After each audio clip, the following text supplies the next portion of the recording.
Hey guys, I'm back with my little 30-year-old letter to myself. This was something I wrote a couple years ago, and I wanted to see on my 30th birthday where I have kind of progressed and what my wishes were at the time for my 30-year-old self. And so I'm going to be reading this to you and seeing how much of this kind of manifested, which I've read this once, and I'm pretty sure, in my opinion, a lot of it has manifested for the most part. And I'm planning on writing a new one for my 32-year-old self. So right now I'm 30, of course. So I'm going to be reading this to you. And forgive my handwriting. And I wrote this 2017, so that was almost 2 years ago. Dear Heather, I want to start by saying I love you. I thank you for your effort to help others. I want to thank you for more strength and courage to push through each day with or without pain. Now, I'm going to explain what I was thinking when I wrote this, because the pain is talking about the chronic pain that I have with all my chronic issues. So this is endometriosis, PCOS, I have thyroid problems, and it goes on. But that's what I was talking about here.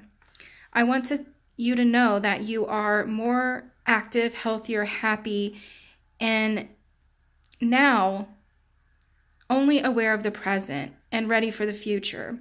So this was a time where I was just constantly thinking of the past. I was inactive. I had no happiness to me. I was constantly depressed, couldn't sleep. It was just a very hard time for me.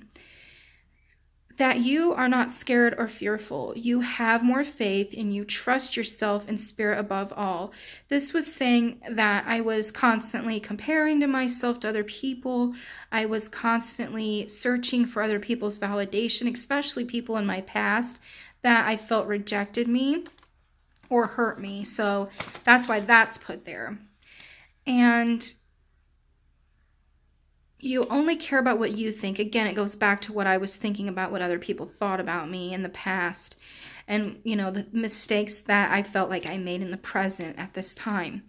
You are only doing self-care first, loving and helping family and others after you feel you have the energy, because I felt like I was constantly depleting myself of energy when I wrote this, and I was doing everyone else but myself and family.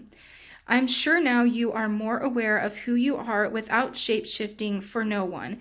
I was such a shapeshifter in the years before I met Morrigan. I feel like I knew she was around me for so long, like I would say the age of 3.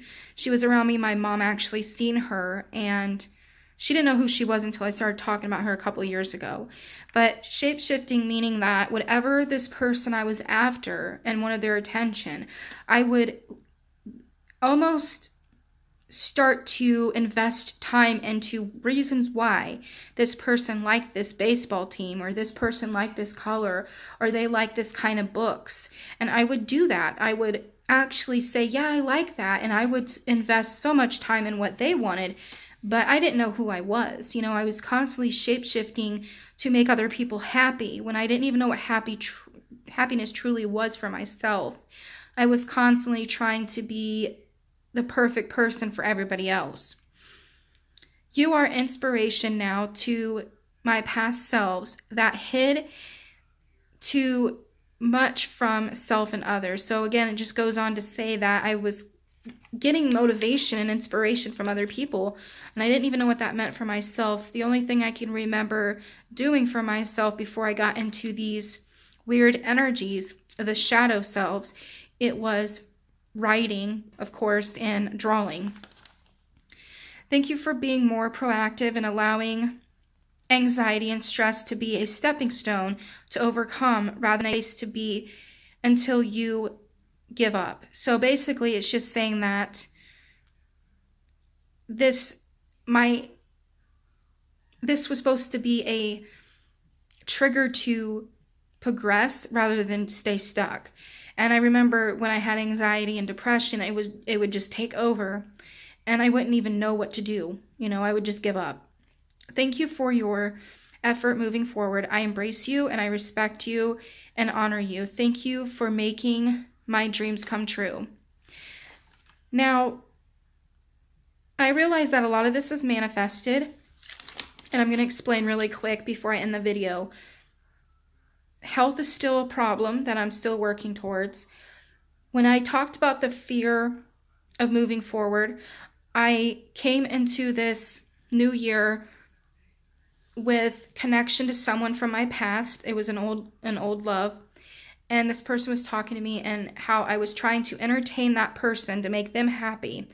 And I'm realizing to myself, this person has no respect for me. This person is manipulating me yet again.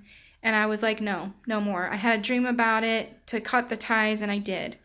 And so I'm grateful for that, because I have the most amazing husband in the world.